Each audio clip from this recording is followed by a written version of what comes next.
Wow. I'll tell you what, I don't know if the Harbinger missions were increased in difficulty this week or I'm just way off my game. Could be a whole lot of things. I don't know, but I've had a tough time. And not in the last fight either. It's the middle fight that has really caused me the most trouble. Now, the first encounter where you have to kill the 3 envoys, that's no big deal. I mean, you can run right through that. The big thing to do with that is to run right in, burst damage the envoy right away so they shield up and leave, and that'll despawn a lot of the ads, and then you won't have to wade through so much. You can honestly get through that pretty quickly. But that arena fight, that first one, oh my goodness. I decided to experiment today, and because of the TWAB, I also did something else. And if you don't know what that means, that's this week at Bungie, their weekly announcement of changes and upcoming events. They spoke as though they were going to really make or try to bring to parity mouse and keyboard users and controller users, because ultimately, there'll be cross-platform play, which means console players will play PC players. And one of the things that gives a PC player right now a huge advantage is mouse and keyboard have no stability issues whatsoever. So everything's like a laser.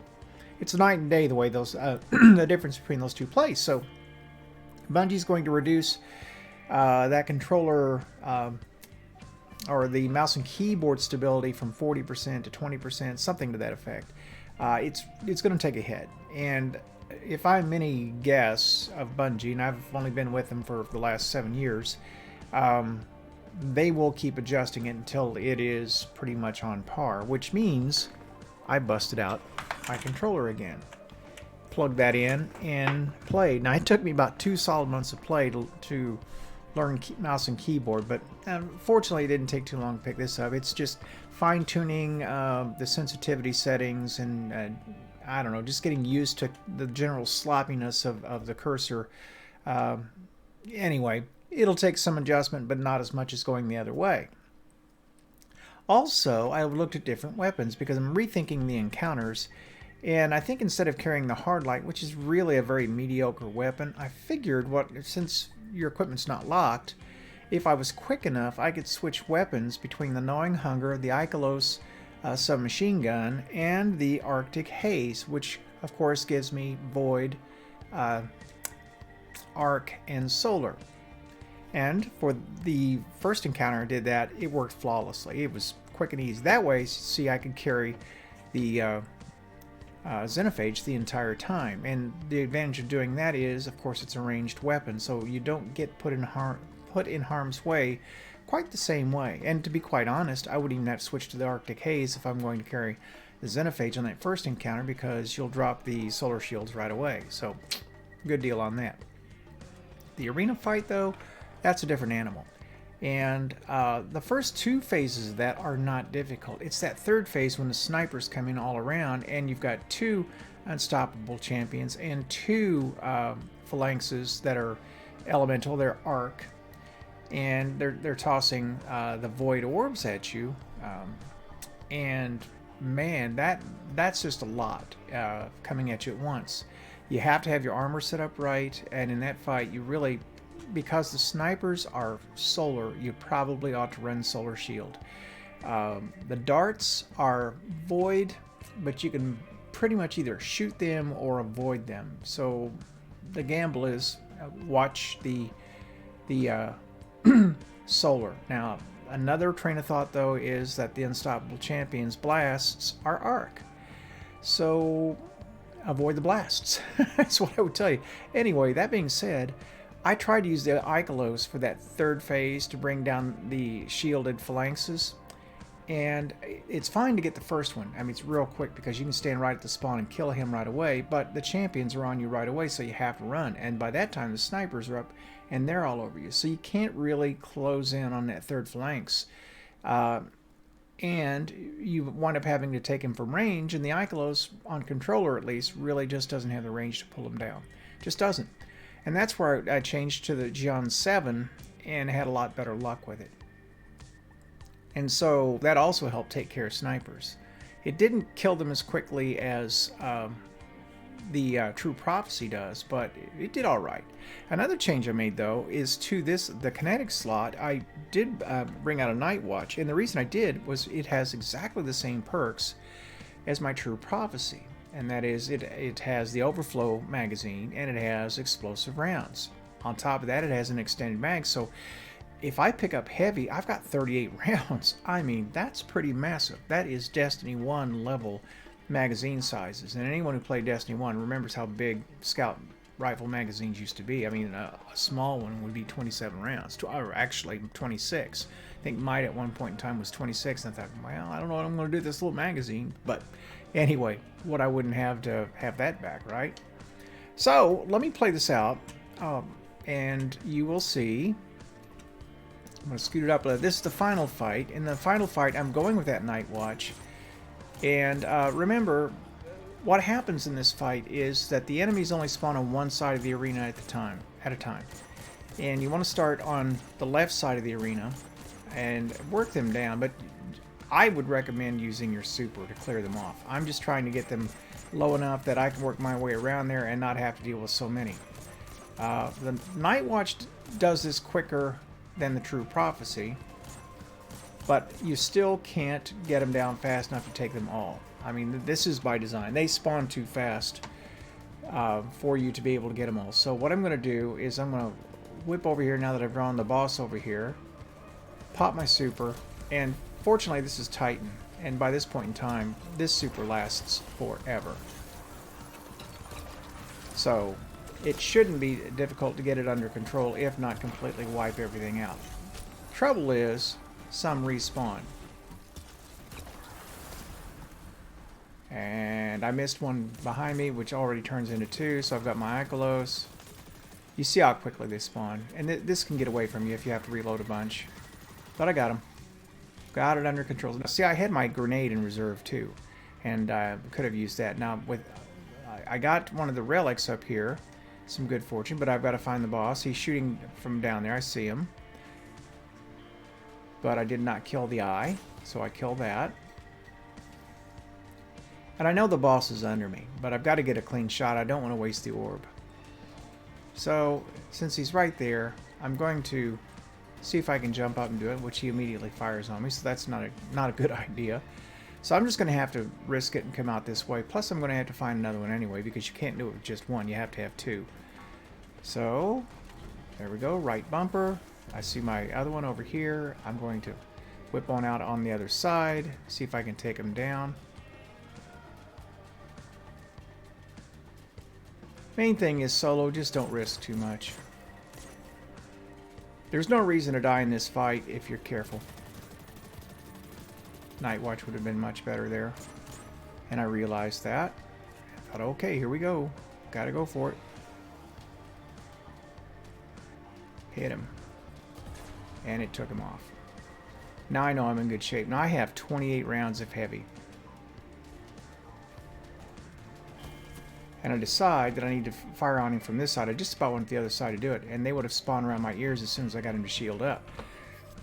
And this is when I thought, oh, I've had Void on. I need to get it on solar. So that's why the change up there.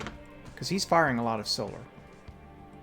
It's true the blast is not, but I can avoid the blast for the most part. It's those shots that you're going to take the heat from. See, and right there, if you can catch him right here, he can't even hit you with his wave. Time to back up and reload. You definitely want to play this for the super.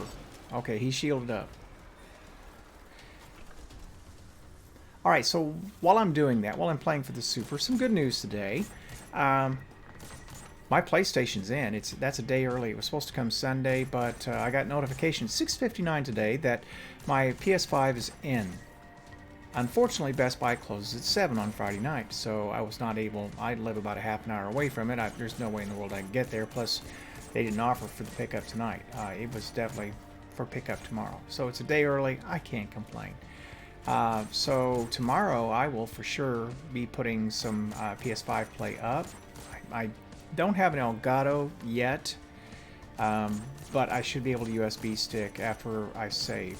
PlayStation, at least the PS4, I used to record from that, and I could just transfer my video to a pen drive.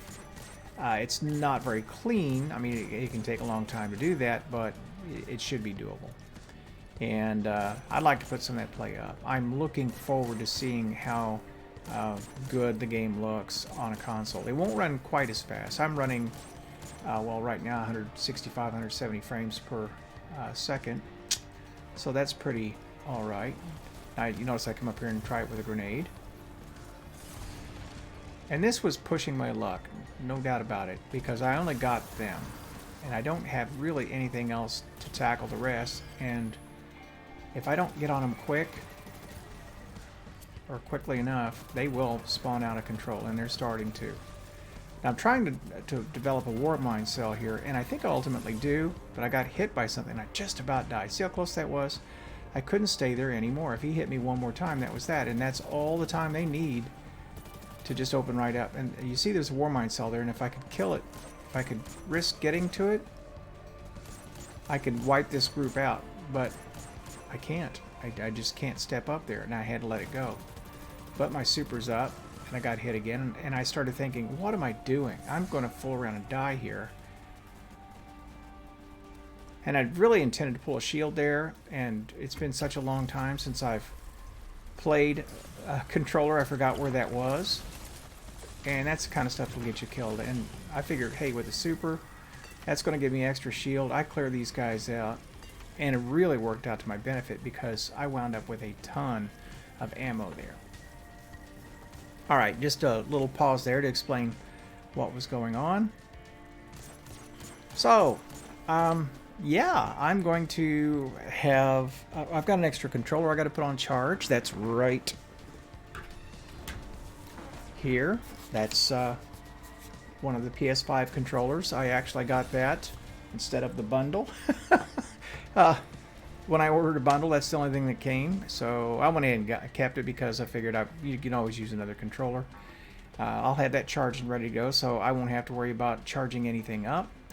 And that'll help me out. I've got the headphones back here ready to go, so I'm really excited. And yeah, my daughter, I let her know so she could tell her fiance that his was in as well, and so I may see him at the store tomorrow morning, or her, one or the other.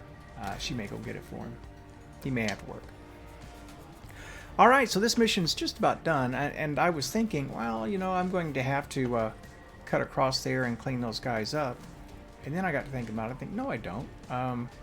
If I can drop the shields on him one more time, get it to that point, I won't have to clear the other side again. I shouldn't have to. Okay, now they're going to spawn over there.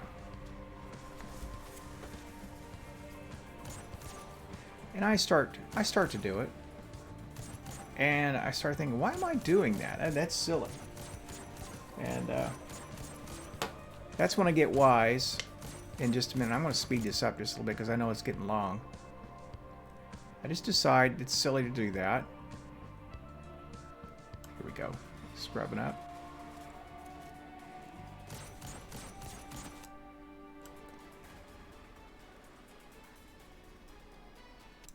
Sorry about that. There we go. I had my relics drop right here. I'm protected. There's nothing anything can do to kill me unless I stand out in the open, which I'm not going to do. Now it's just a matter of taking all that ammo that I have, all 28 rounds, and just putting it to work. Now, here's the thing. I'm a mediocre player. That's the best credit I'll give myself. And, you know, I'm going to play with cover, and I'm going to play cautiously. That may or may not be the best thing to do in a lot of situations, but it's just the way I play because I play solo. And, you know, when you come from a Destiny 1 background, you did Nightfalls, which this is very reminiscent of. If you died, you went to orbit. You know, you just couldn't risk it as a solo player unless you were just super highly skilled and you had tons of time to kill, which I typically didn't. So that kind of carried over. And I find at times when I do let go and I play a little bit looser, sometimes it works out. And I understand why people do it that way.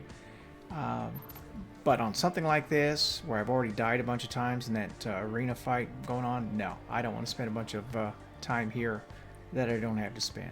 So I don't know how many more of these I'm going to do. It's gotten to the point where you only get a Hawkmoon. However, I did get a 1259 drop out of this, and I'm not going to make 1260 in the last week, but I'm going to get a lot closer than I thought I was going to. Anyway, that's probably all there is to discuss tonight. I'm just going to pop it there, and I want to thank you for watching, and stay tuned for tomorrow because it will be PS5 play, and if you've been waiting to get your hands on them, you're going to see what it looks like. Alright, so thank you so much for tuning in. This is Iron Bill signing out.